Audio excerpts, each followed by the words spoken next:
un réel plaisir pour nous de vous retrouver dans le cadre de ce magazine des sports, exclusivement disponible sur la belle radio et télévision, la chaîne panafricaine internationale, et magazine des sports que nous allons présenter en compagnie de Rogers Mwanza. Rogers, bonsoir. Bonsoir, parfait. Alors, un magazine des sports également que nous allons tenir en compagnie d'Eva Mbala, que nous allons joindre du côté de l'Espagne, sans oublier l'ancien international sénégalais Ferdinand Coly, que nous allons devoir joindre par téléphone du côté de Dakar. Le président de la fédération gabonaise de basketball, Léopold Eva, sera également de la partie. Mais avant le développement de tous ces éléments, place au sommaire. 2 semaines après la reprise du championnat de première division au Burundi, le pays a décidé de jouer le reste des matchs à huis clos. À l'origine, un incident intervenu lors de la Coupe du Président. Et puis dans ce numéro de Focus Sport, l'ancien international sénégalais Ferdinand Coly donnera sa position sur l'impact causé par le coronavirus dans le milieu du football. En Italie, en Angleterre et en Espagne, les équipes de football ont repris les entraînements collectifs. Dans ces championnats, le redémarrage des activités est annoncé pour ce milieu du mois de juin. Focus Sport, c'est tout de suite et maintenant. À nouveau, bonsoir et merci pour votre fidélité sans cesse renouvelée à ce magazine des sports. Un magazine des sports que nous démarrons avec le grand format, un grand format qui fait la part belle à un problème qui touche tous les pays d'Afrique, c'est-à-dire la réhabilitation des infrastructures sportives.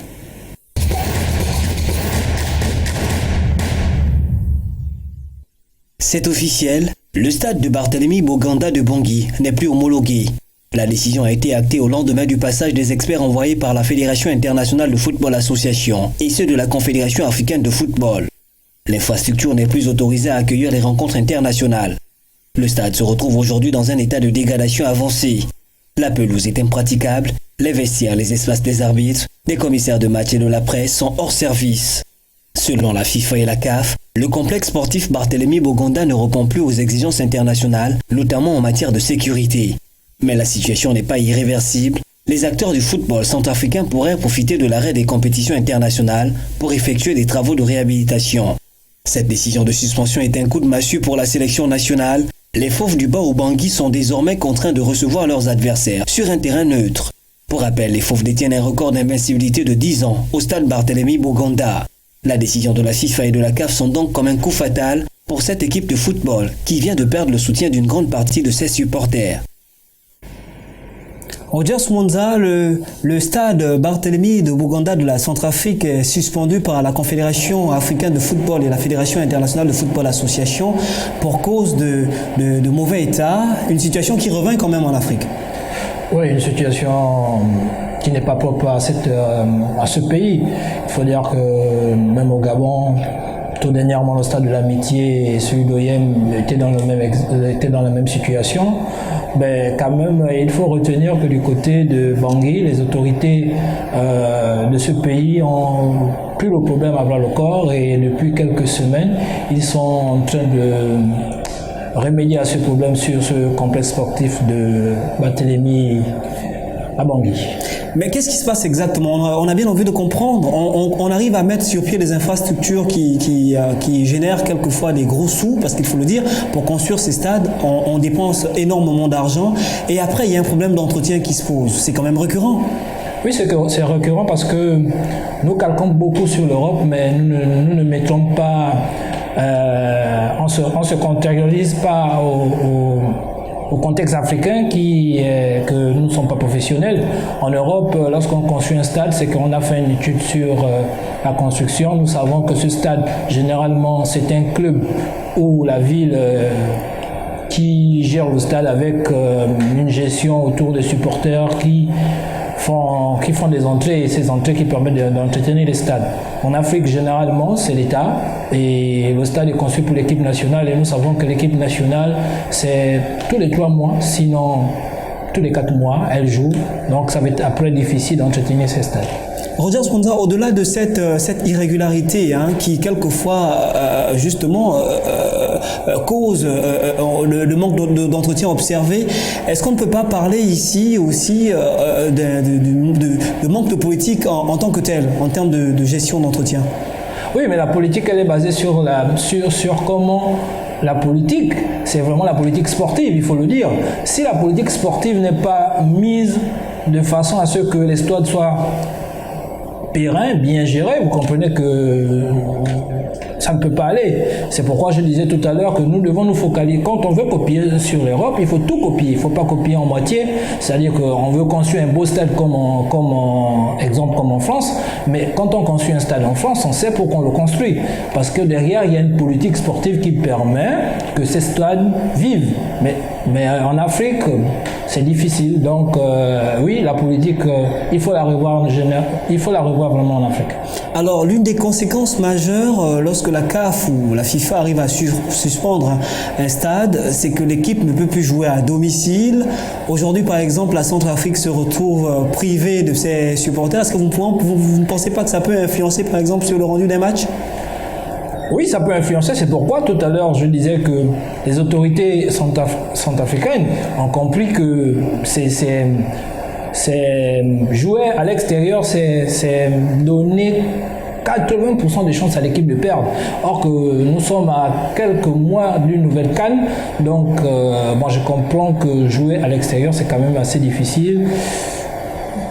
Vivement qu'ils remettent le stade en marche. Alors, vous avez également évoqué un aspect non négligeable en rapport avec cette actualité sur la Centrafrique. Les autorités sont à pied d'œuvre. Qu'est-ce qui est fait concrètement ? Présentement, c'est l'entretien, c'est-à-dire la première chose, c'est la pelouse qu'il faut déjà nettoyer, qu'il faut remettre dans les normes que la FIFA et la CAF demandent. Et par la suite, c'est l'infrastructure en elle-même, les tribunes, les vestiaires et consorts. Et je crois que actuellement les autorités sont là-dessus. D'accord, donc on va donc vérifier et suivre avec beaucoup d'attention cette actualité en rapport avec la Centrafrique qui justement est privée de son stade de football. Écoutez, de ce côté, la VSUC de l'infrastructure a amené la Fédération internationale de football association en compagnie de la Confédération africaine de football a purement et simplement décidé de suspendre l'infrastructure jusqu'à nouvel ordre. Focus Sport poursuit son chemin avec cette rubrique qui vous donne l'opportunité de faire un balayage sur l'actualité sur le continent africain.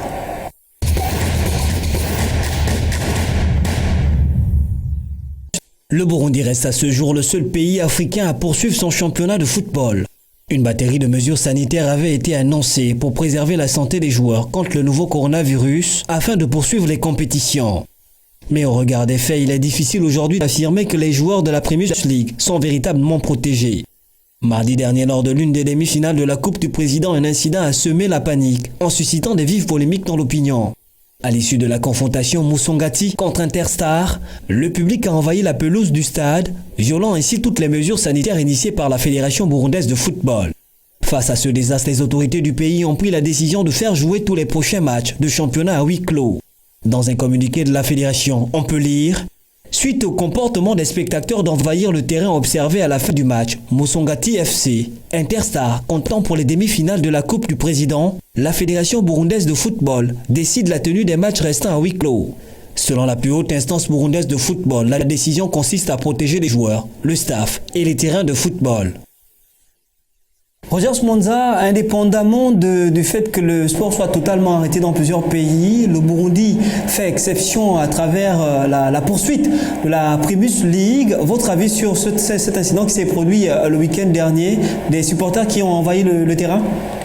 Bon, c'est un incident que nous connaissons généralement dans le milieu du football notamment, et que, bon, naturellement, je crois que ça doit être une male appréciation de l'arbitrage, et puis voilà, les supporters se sont permis de remonter sur la pelouse, oubliant que nous sommes dans une période assez difficile sanitaire, et il était tout à fait normal pour ces autorités de faire jouer les matchs à huis clos. Alors justement, en rapport avec cette actualité, nous avons présenté cela en vitrine. Nous allons joindre maintenant l'ancien international sénégalais Ferdinand Coly du côté du Sénégal pour parler de cette actualité en rapport avec le Burundi. Ferdinand Coly, le Burundi vient de décider à travers cet incident justement que les matchs vont être désormais joués à huis clos. Mais même s'ils sont joués à huis clos, est-ce que vous ne pensez pas que c'est quand même difficile de pratiquer le football quand on sait en fait qu'il faut impérativement la distanciation sociale et le respect des mesures barrières? Est-ce que c'est pas difficile dans ce contexte?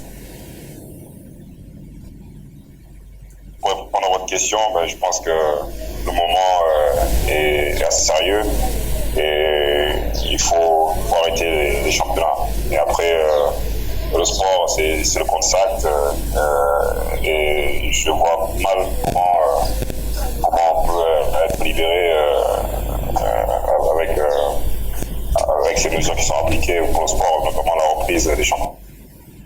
Et que faut-il faire dans ce cas de figure? Faut-il jouer la carte prudence? Oui, tout à fait, parce que moi je vois ici le cas du Sénégal, le championnat a été arrêté et reprendra au mois de novembre, d'après ce que j'ai vu. Et ça me semble un peu difficile parce que le football en particulier, c'est un lieu de rencontre pour les supporters. Comme je dis, un jeu de contact, donc ça me semble compliqué. Je pense qu'il fallait arrêter et penser déjà à régler ce problème du coronavirus et puis après régler ces problèmes financiers parce qu'ils sont énormes, parce que voilà, l'arrêt, c'est les droits de télé qui ne seront pas versés, c'est les clubs en difficulté, c'est surtout les acteurs principaux, comme je dis, c'est les joueurs. Et ça va être extrêmement difficile. Donc la CAF n'arrive pas à venir au secours du football en général. Vous suggérez de prioriser l'aspect sanitaire, mais dans les pays africains où les différentes fédérations se sont prononcées en faveur de l'annulation des saisons, il y a un problème qui revient avec récurrence, celui de statuer sur le premier du championnat. Votre avis sur la question, sur l'ordre de mérite? C'est extrêmement difficile parce que il y aura toujours, quoi qu'il arrive, il y aura des mécontents, des pénalisés, mais je pense qu'il faut trancher, quelle que soit une formule ou l'autre. Pour moi, il n'y a pas de souci, il faut trancher. J'ai vu en France, le championnat s'est arrêté en l'état. Bon, les premiers, on sait que c'était Paris, ceux qui vont jouer la Coupe la Champions League. On le savait, c'est pour ça que Jean-Michel Aulas n'était pas du tout content parce qu'il espérait approcher une place de Champions League. Malheureusement pour lui, ça va être difficile. Donc quoi qu'il arrive, il y aura toujours des pénalisés ou des gens qui ne seront pas satisfaits. Mais il faut trancher assez vite et passer à autre chose. Et reprendre un championnat peut-être d'ici, convenable peut-être d'ici novembre, décembre, janvier, je ne sais pas. Personne ne peut savoir. Alors, ce qui est valable pour les compétitions locales est aussi pour les compétitions internationales. Est-ce qu'aujourd'hui, on peut dire que la Coupe d'Afrique des Nations Cameroun 2021 est menacée? Oui, c'est clair, c'est évident qu'elle est menacée, mais je pense aux énormes efforts qui ont été faits par l'État camerounais pour organiser cette Coupe d'Afrique. Et le reporter, ce serait un coup extrêmement difficile. Mais pour l'instant, on n'en est pas là parce que on a encore un peu de temps pour voir l'évolution du virus et on prie et on espère que d'ici peut-être septembre, octobre, ou pire, il y a une bonne évolution. Et puis si par la grâce de Dieu et puis par nos chercheurs mondiaux, on réussit à trouver ce virus, on serait tous soulagés et chacun pourra reprendre sa vie d'avant. Alors, Ferdinand Coly, dernière question. Vous qui avez justement pratiqué le football à un haut niveau, vous avez été justement dans cette génération dorée du Sénégal qui était allé battre la France lors de la Coupe du Monde 2002. Est-ce qu'on peut avoir votre avis avant que vous ne partiez, votre avis sur le football africain? Le football africain, c'est sûr, est en perpétuelle évolution et en progrès parce que on voit le contingent de professionnels aujourd'hui dans n'importe quelle sélection qui opère sur le continent. Donc, ça veut dire que le joueur africain a du talent et aujourd'hui se forme dans les meilleurs championnats. Donc, n'a pas à rougir de comparaison. On voit ici au Sénégal, on a Sadio Mané, en Égypte, il y a Salah, au Gabon, il y a Aubameyang. Donc, vous voyez, c'est des joueurs de classe internationale. Donc, je pense qu'il faudra peut-être plus insister sur la formation et de nos infrastructures, malheureusement. Je vois aussi, nous au Sénégal, on parle de pays de football, mais ça reste encore un peu difficile, les conditions dans lesquelles les joueurs évoluent, même si l'effort a fait des efforts. Mais je pense qu'il faut un investissement sur les infrastructures et puis une Coupe d'Afrique tous les 2 ans permettra à l'Afrique de s'équiper et puis de pouvoir progresser. Alors, merci encore Ferdinand Vrolik pour votre participation à ce magazine de sport exclusivement disponible sur la belle radio et télévision, la chaîne panafricaine internationale. Rogers Monza, quelque chose quand même à dire par rapport à toutes ces précisions de Ferdinand Coly. Faut-il finalement jouer la carte de la prudence, rester avant-gardiste face à la progression de la Covid-19 en Afrique? La carte de la prudence, je reste un peu dubitatif parce que effectivement, quand on regarde l'Europe, sinon l'Occident qui tire un peu le monde, la tendance est à la reprise des championnats. Or que, inversement en Afrique, c'est plus des malades qui augmentent. Donc du coup, il y a une pression quand même parce que il y a la compétition, notamment en Afrique, la CAN qui pointe à l'horizon. Est-ce qu'il faut l'annuler? Est-ce qu'il faut la reporter? C'est quand même assez complexe actuellement pour se prononcer. C'est assez complexe. On sait que le sujet est sensible également, mais on sait aussi que les fédérations ont juste une certaine autonomie. Est-ce que cette autonomie aujourd'hui n'empêche pas la CAF de justement imposer sa donne par rapport à la situation du moment? Le problème, c'est que le Covid est on ne peut pas exposer les gens à un risque sanitaire. Et là, du coup, l'État, toute nation est obligée de prendre le dessus sur une quelconque organisation. Je pense simplement pour le cas du Gabon, ça va être difficile que la fédération puisse lancer une compétition, sinon participer à une compétition si l'État n'a pas déjà déconfiné le pays. Donc vous comprenez que la FIFA et la CAF vont subir la même pression que les fédérations nationales. Donc au niveau de l'Afrique, c'est quand même assez compliqué. Le nombre de malades augmente, tandis qu'en Europe, on a l'impression qu'ils maîtrisent déjà la maladie. Mais que faut-il faire finalement dans ce paradoxe? Parce qu'on a l'exemple de l'Afrique du Sud qui a récemment annoncé, on va dire le week-end écoulé, qui a annoncé la reprise des entraînements des sports collectifs, par exemple. Oui, c'est un sursaut de courage. Pourtant, paradoxalement, en Afrique du Sud, on sait que le nombre de cas testés positifs est assez énorme, sinon c'est le pays le plus touché en Afrique. Comment comprendre ce décalage, cette contradiction? Tout va de la volonté des politiques. Là, maintenant, c'est aussi une forme d'éducation populaire. Il faut savoir quoi dire aux populations, comment se comporter dans un stade. Peut-être jouer à huis clos, c'est peut-être possible. Après, peut-être faire comme cela se fait actuellement. Un stade de 40 000 places, on peut permettre à 20 000 spectateurs d'y arriver. C'est peut-être dans ce sens qu'on peut tenter de continuer une compétition au niveau de l'Afrique. Écoutez, on va simplement jeter aussi un regard assez attentif par rapport à cette situation qui finalement impacte considérablement le sport en Afrique, mais également partout ailleurs. La suite de ce programme Focus Sport sur la belle radio et télévision, c'est avec la Confédération africaine de football qui vient d'apporter un soutien, pas des moindres d'ailleurs, aux différentes associations membres. En cette période où le football africain rencontre des difficultés financières, la Confédération africaine de football s'apprête à poser une action salutaire. En effet, après la Fédération internationale de football association, la CAF a annoncé l'octroi de 10,8 millions de dollars à ses associations membres.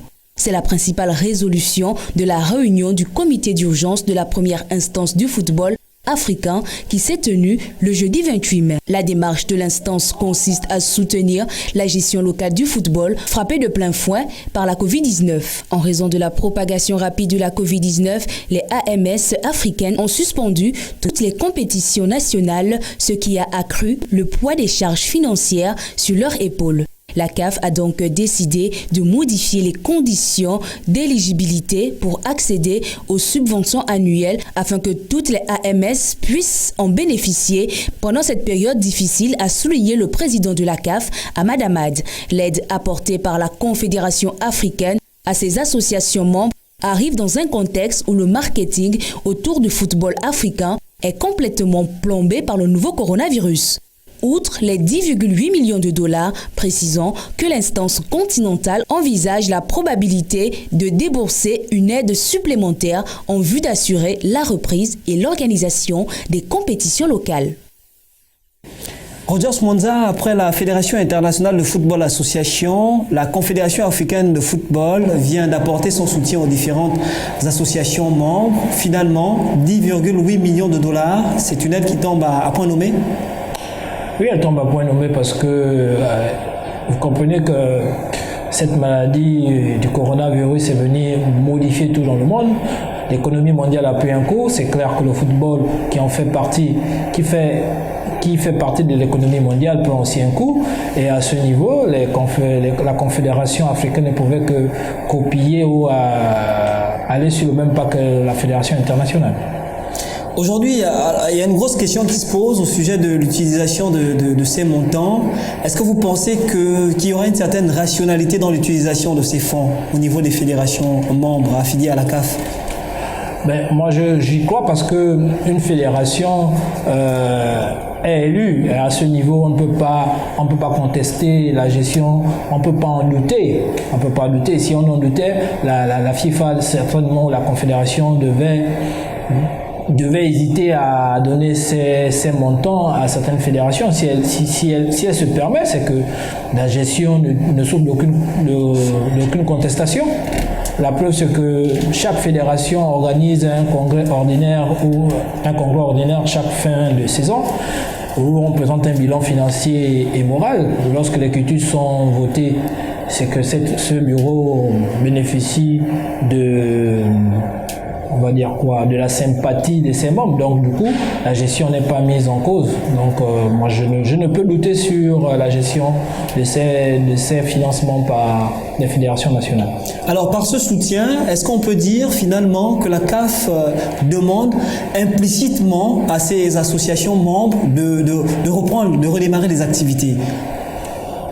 Oui, on peut l'interpréter comme ça, c'est un message parce que il est clair qu'on vous remette de l'argent, c'est pour soutenir vos actions, c'est pour dire aussi que lorsque nous allons certainement donner le signal, il faut se lancer et voilà, c'est un message en sourdine de la Confédération et de la FIFA. Voilà, donc on espère simplement que les différentes associations vont pouvoir profiter de ces sommes déboursées pour relancer les activités, même si, il faut le dire, et il faut le rappeler aux fidèles téléspectateurs et auditeurs de la belle radio et télévision, la chaîne panafricaine internationale, les fédérations sont autonomes, ça veut dire qu'elles ont la possibilité aussi de prendre position par l'affirmatif ou encore de simplement dire, écoutez, on ne peut pas reprendre les activités. Changeons maintenant de registre, changeons de discipline, parlons basketball et allons-y du côté du Sénégal, que nous avons justement évoqué tout à l'heure avec Ferdinand Okoli, pour parler cette fois-ci d'une année blanche qui a justement été prononcée dans le milieu de la balle orange.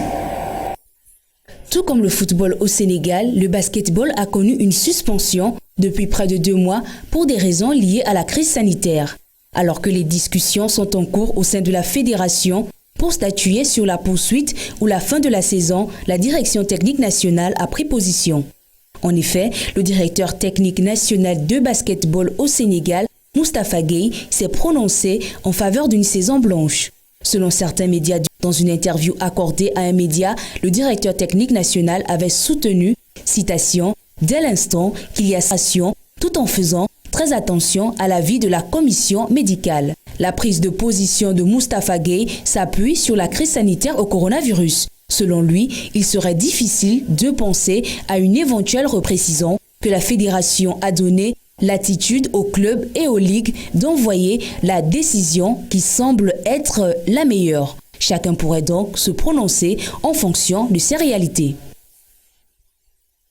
Chacun pourrait finalement se prononcer en fonction de ses réalités, donc on a le choix. Tout pays est indépendant et notamment toute fédération aussi, comme vous le disiez tantôt, elles sont autonomes. On peut se prononcer par rapport à la gestion de la crise dans chaque pays. Ouais, on peut se prononcer. Alors, à côté du Sénégal, il y a également le Gabon et nous vous l'avons d'ailleurs annoncé en début de cette émission Focus Sport que nous allons joindre par téléphone le président de la Fédération gabonaise de basketball en la personne de Léopold Eva. Léopold Eva, bonsoir et bienvenue dans ce plateau de Focus Sport. Alors, vous qui êtes président de la Fédération gabonaise de basketball, comment est-ce que vous vous organisez en cette période de crise sanitaire mondiale? La Fédération gabonaise de basketball a mis en place un système de téléconférence, que ce soit avec ses ligues et associations et avec FIBA. Et dans ce système, nous avions lancé les spots publicitaires, des mesures barrières pour protéger nos joueurs et également mis en place des systèmes de suivi administratif et de formation. En gros, voilà comment nous passons cette période. Alors on sait que la crise sanitaire du moment a pour réputation, si on peut le dire ainsi, mauvaise réputation d'ailleurs, de reporter et d'annuler les compétitions. Vous avez récemment procédé au report de la Coupe de basketball du Gabon. Qu'en est-il aujourd'hui en ce qui concerne des dates, des nouvelles dates? Bon, les nouvelles dates en vue, nous plageons vers le mois d'août, mais nous attendons, dans ce report, nous avons sollicité des ligues qui étaient en cours de nous envoyer tous leurs documents administratifs, notamment les effectifs des clubs, pour que nous puissions savoir quels sont leurs programmes, pour que nous ne leur prenions pas de cours. Donc nous avons le mois de juillet pour cela, et nous leur avons orienté sur les formules. Vous savez que FIBA fait toujours des compétitions groupées afin que nous puissions reprendre effectivement le sport de masse. Et pour cela, nous attendons dans cette orientation, une fois le confinement total sera levé, pour reprendre ces activités de masse. Situation exceptionnelle, modification ou ajustement exceptionnel. Quel rapport aujourd'hui entretenez-vous avec les différentes ligues de basketball du Gabon? Non, les différentes ligues affiliées à la fédération se portent bien. La preuve, c'est que, comme je vous le disais auparavant, c'est que nous sommes restés en contact en téléconférence et par tout autre canal de nouvelles technologies, et nous avons continué à échanger. Et là maintenant, tout le monde était un peu parti sur le maintien que nous avons lancé pour les performances individuelles. Et eux également, ils s'attachent maintenant à revoir leur programme parce que tout un chacun était prêt à lancer la saison. Vous travaillez également en collaboration avec FIBA Afrique. Aujourd'hui, quels sont vos rapports? Est-ce qu'il y a une communication franche? Est-ce que la communication est totalement coupée au regard de la crise sanitaire qui sévit actuellement au continent africain? Non, avec FIBA, nous avons des très bons rapports. Nous avons eu récemment des formations d'entraîneurs, d'arbitres, de commissaires, et où nous avons eu des Gabonais qui ont obtenu leur parchemin. C'était des formations par téléconférence. Et en ce moment, il y a la formation des entraîneurs de petit basket. Donc avec FIBA, en matière de rapport, nous sommes en bon terme.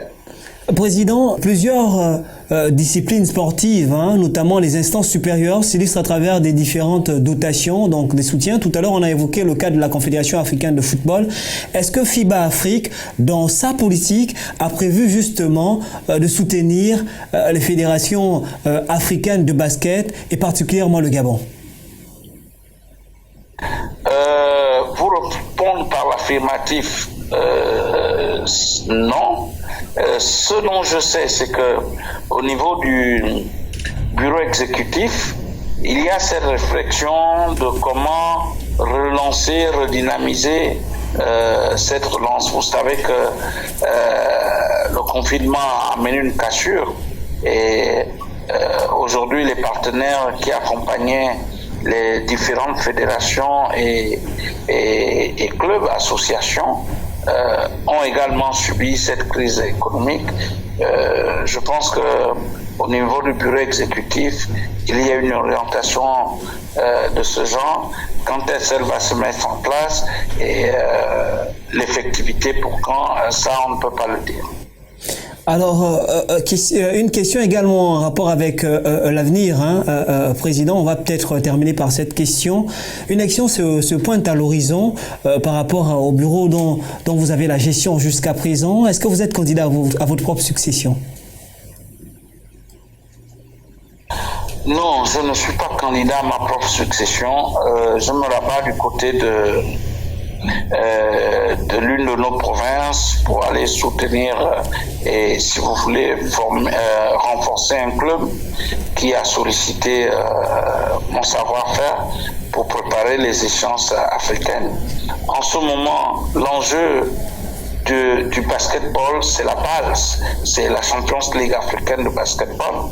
Et pour cela, ceux qui gèrent les associations sportives en matière de basket, qui ont compris l'effectivité, c'est se lancer dans la balle.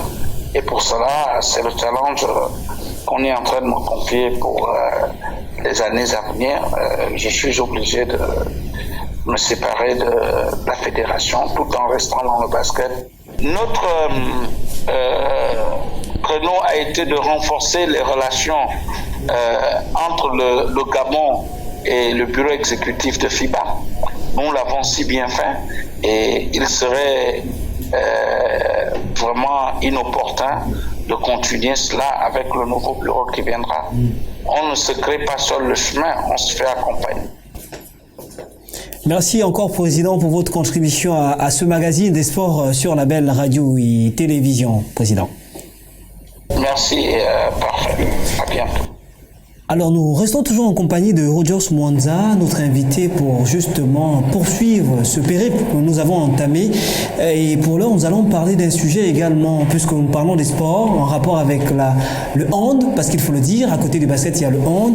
Rogers Mwanza, qu'est-ce qui se passe-t-il exactement dans ce contexte en rapport avec le handball? Vous savez que le coronavirus a perturbé énormément les activités sportives. Et au niveau de la Confédération africaine de handball, elle s'est réunie vendredi dernier à son siège du côté de la Côte d'Ivoire pour revoir la programmation des activités liées à cette confédération. Il faut retenir simplement que pour l'année 2020, 3 compétitions sont remises sur le terrain. Nous avons la Coupe d'Afrique des clubs champions à partir du 13 novembre 2020 du côté de l'Égypte, puis après les CAN juniors et seniors masculines du côté de Casablanca au Maroc, et là c'est au mois de décembre. À cette même réunion, donc nous retenons à l'année 2021, 2 compétitions sont programmées par la Confédération. La Coupe d'Afrique des Nations féminines du côté de Yaoundé au Cameroun. D'accord. Puis la Coupe d'Afrique des clubs vainqueurs de coupe du côté de l'Algérie, du côté de l'Algérie. Il faut retenir simplement ça en termes d'activité de la Confédération africaine. Puis le second point de cette grande réunion de la Confédération africaine, c'était la préparation du 22e congrès ordinaire de cette institution qui va aboutir au renouvellement du bureau exécutif de la Confédération africaine de handball. Vous avez décliné le chronogramme à venir, mais est-ce que ce chronogramme ne peut pas être perturbé si la crise persiste, encore qu'on ne le souhaite pas d'ailleurs? Si la crise persiste, je ne suis pas membre de la Confédération. Il faut simplement qu'elle soit vraiment assez forte et que les pays membres disent que c'est pas possible. Mais je crois que sur cette nouvelle date, c'est parce que nous regardons la progression de la maladie à travers les pays membres de la Confédération et nous nous disons qu'il est fort probable qu'en novembre, les pays auront déjà la maîtrise de la maladie et donc on pourra repartir en compétition. Je pense que c'est ça la pensée de la Confédération africaine de handball. Vous qui suivez très peu l'actualité en rapport avec le Gabon, que se passe-t-il dans ce pays actuellement par rapport au hand? Il faut dire qu'au niveau de la Fédération gabonaise d'handball, c'est la même situation. Elle regarde le rythme donné par la Confédération africaine et là, les travaux ont été rendus très tard vendredi, donc il y a que le bureau de la fédération va certainement siéger d'ici peu pour aussi à son niveau communiquer sur les compétitions à venir. Il faut retenir qu'au niveau de la Fédération gabonaise de handball, elle n'a qu'une seule compétition majeure qui est la Coupe du Gabon qui se joue du côté de Mouila, puis deux compétitions de jeunes, la Coupe du Gabon, le championnat national du Gabon en junior et en senior, féminin et masculine, mais qui depuis 4 ans ne se joue pas. Donc, exclusivement, la fédération, elle organise la Coupe du Gabon. Ça veut dire que quelque part, il n'y a pas d'impact conséquent par rapport à la crise sanitaire du moment, puisqu'il n'y a pas de compétition. Oui, mais le risque est qu'aujourd'hui nous sommes en juin et nous sommes en train d'entamer déjà ce mois et juillet n'est plus loin. Les équipes n'ont pas encore repris les chemins de terrain. Il va être difficile de croire qu'en août, comme d'habitude il se fait, que cette compétition puisse se jouer à la Coupe du Gabon. Et donc, vraisemblablement, ce virus va aussi influencer les activités de la Fédération gabonaise d'handball. Merci pour ces précisions, Roger Smonza, et nous allons poursuivre ce programme appelé Focus Sport avec une autre rubrique, c'est le Tour d'Horizon.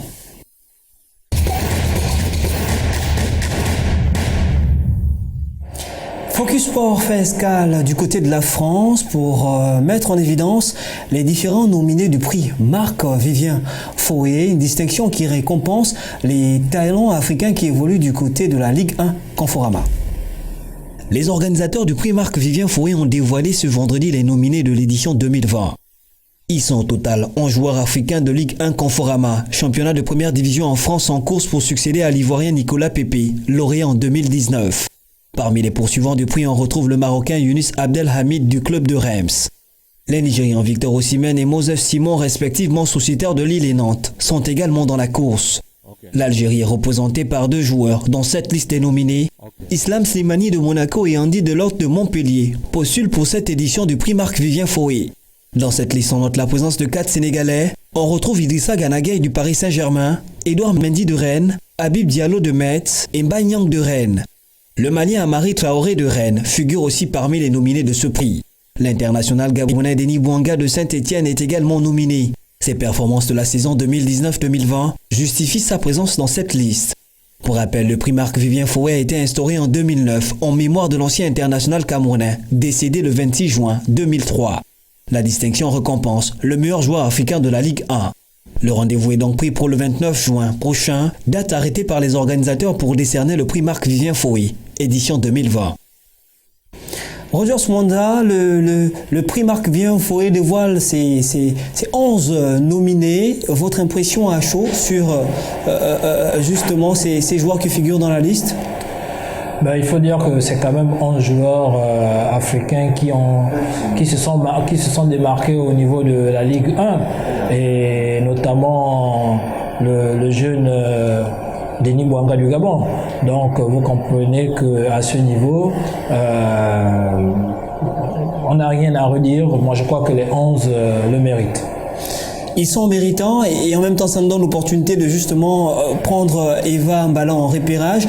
Ils sont méritants ces 11, mais est-ce qu'il y a quand même un qui se distingue parmi les autres? Parce qu'on a entendu on a entendu dans la liste tout à l'heure Idrissa Gana Gueye, on a le Gabonais par exemple Denis Bouanga. Est-ce qu'il y a quand même un qui semble sortir du lot? Sinon, quel est votre favori par rapport à ce prix justement cette année?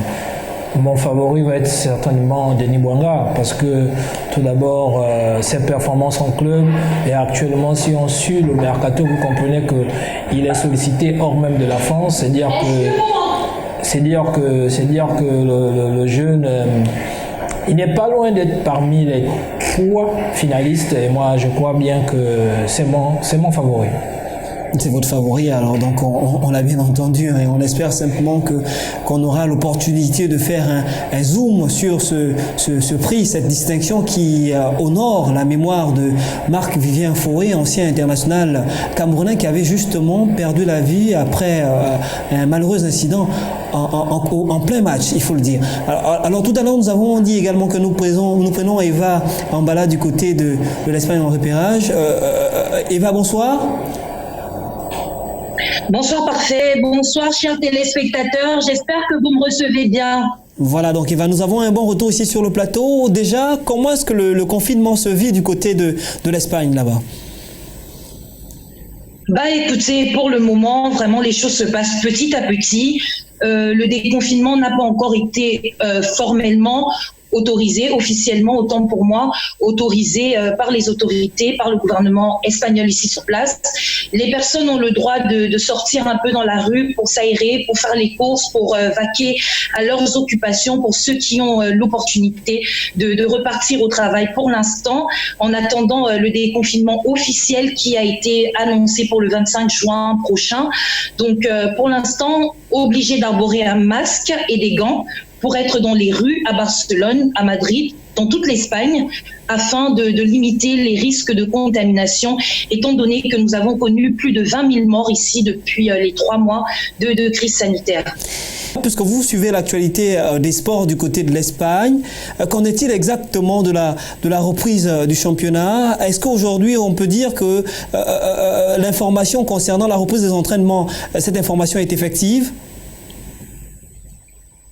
Oui, bien sûr, bien sûr. Les 42 équipes qui composent la Liga Santander et la Liga Smart Bank ont entamé ce lundi la phase 4 du protocole de désescalade qui permettra un entraînement collectif en vue de la reprise le 11 juin. Il est important de rappeler, parfait, chers téléspectateurs, que les entraînements avaient repris depuis déjà 1 à 2 semaines, mais vraiment en équipe très très restreinte, en comité de 10 footballeurs par équipe. Nous sommes passés de 10 à 14 footballeurs par équipe pour les entraînements.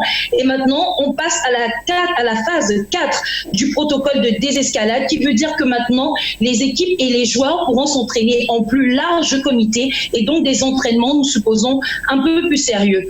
Autre information, les dates et heures du 28e et du 29e jour du retour du football sont déjà connues après 3 mois de paralysie. Le match qui débutera la journée le 28 sera celui de Sevilla contre Betis, qui se jouera le 11 juin.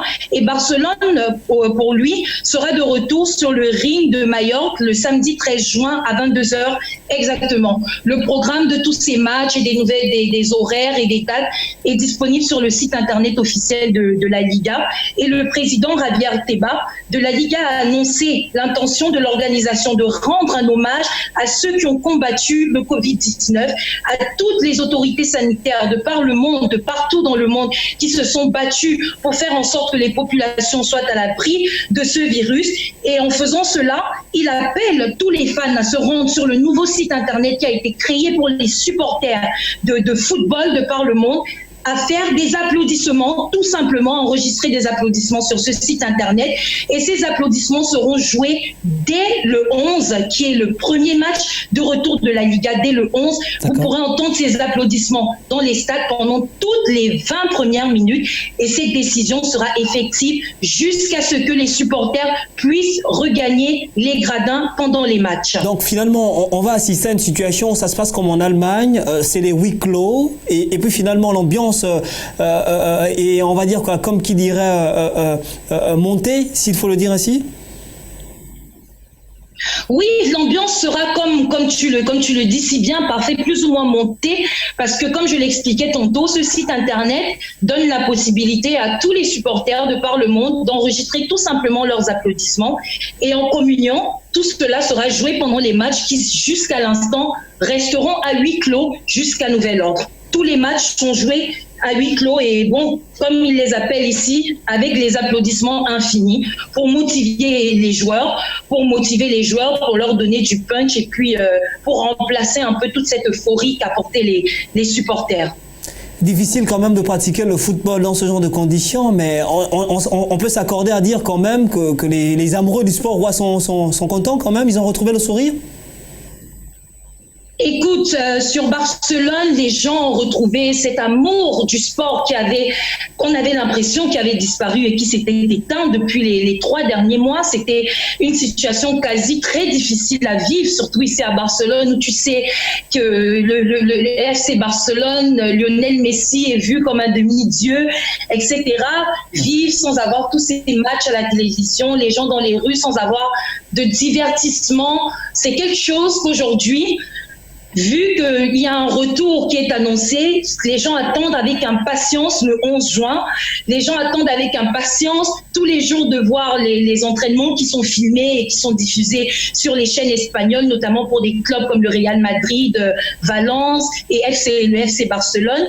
Mais en parlant justement de ce retour sur les gradins, il est très important de rappeler que le très célèbre Clément Lenglet pense que le calendrier nuira aux footballeurs en raison du grand nombre de matchs qui doivent être joués en si peu de temps. Malgré les entraînements à domicile qu'il reconnaît ont été très très très positifs pour l'apport physique de nombreux joueurs, il pense que cette pause va rester quand même, le temps d'être resté autant 3 mois, 2 mois et demi pour certains à la maison, peut être, et avec cette accumulation de matchs, peut leur poser de gros risques de blessures. Néanmoins, le même Clément Lenglet pense que des joueurs comme Lionel Messi, par exemple, ou Griezmann, qui n'ont généralement pas de vacances, et qui ont eu ces 2 mois de vacances pourront être des joueurs sur qui on pourra compter pendant les prochains matchs parce que c'est temps reposé, chose qu'ils n'ont pas eu l'habitude de faire. Ils seront des joueurs qui seront certainement, très certainement utiles. Pour l'instant, le réel défi en ce moment, c'est la lutte pour le titre de champion dans lequel le Real est mené de 2 points par le FC Barcelone. D'accord, Eva, justement, vous avez parlé de quelque chose de très important tout à l'heure, les conditions physiques des joueurs. La Fédération internationale de football association a proposé une nouvelle règle en rapport avec le nombre de changements qui est passé désormais de 3 à 5. Est-ce que du côté de l'Espagne, avec le retour de la Liga Santander, on sera à même de vivre cela, 5 remplacements au lieu de 3? Oui, il est très important de souligner par fait que pour l'instant, le ministère de la Santé en Espagne et le ERF et le CDS, qui sont des organisations sanitaires, sont en train de travailler avec le comité de la Liga pour voir dans quelles dispositions, dans quelles mesures est-ce que les joueurs ainsi que leur staff pourront le mieux être protégés. Mais pour l'instant, on ne parle pas encore de réduction au niveau des remplacements ou bien des effectifs des joueurs. Ils n'ont pas mentionné cela, mais plus ou moins, les joueurs vont retourner sur les terrains en équipe complète comme ils avaient l'habitude d'être, mais avec les précautions et les mesures de distanciation qui doivent être respectées et doivent être adaptées par tous les clubs. D'accord. Merci encore Eva pour votre intervention du côté de l'Espagne, vous qui nous appelez précisément de Barcelone. Merci pour votre contribution Eva. C'est un plaisir, parfait, et à très bientôt. On espère vous retrouver très prochainement, surtout qu'on voudrait avoir également un zoom, pourquoi pas sur les différents joueurs africains qui évoluent du côté de la Liga.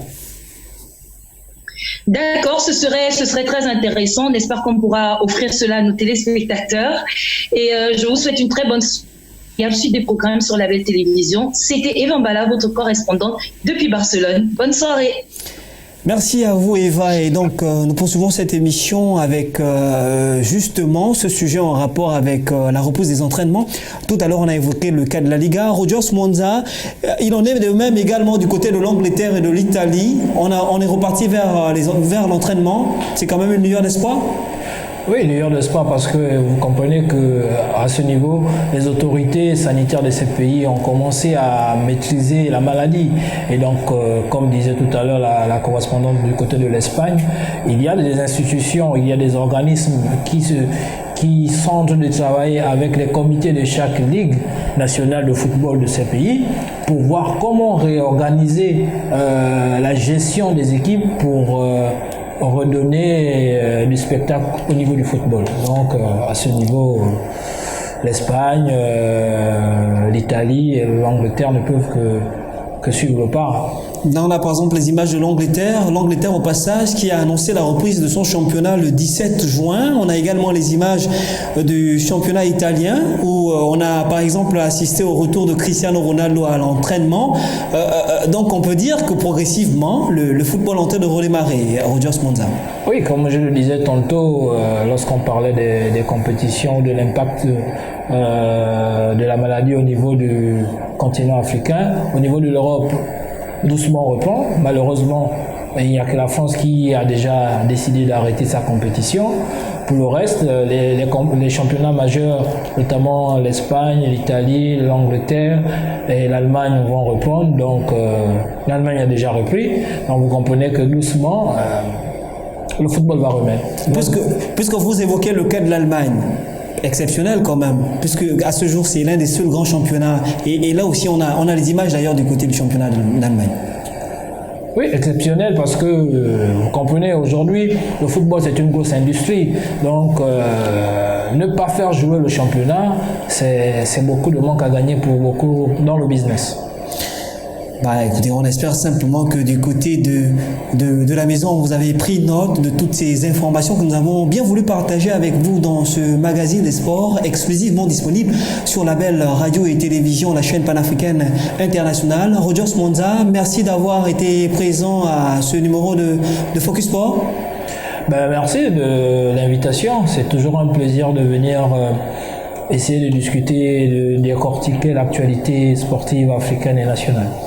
N'oubliez pas qu'en cette période de crise sanitaire, il n'y a qu'une seule consigne, restez chez vous. Restez chez vous simplement pour vous prévenir du coronavirus, une pandémie qui fait actuellement des ravages aussi bien en Afrique que dans le monde. C'était votre émission Focus Sport sur la belle radio et télévision. On prend rendez-vous pour la semaine prochaine lorsqu'il sera exactement 21h chez vous le lundi prochain. D'ici là, portez-vous bien, surtout gardez le sourire.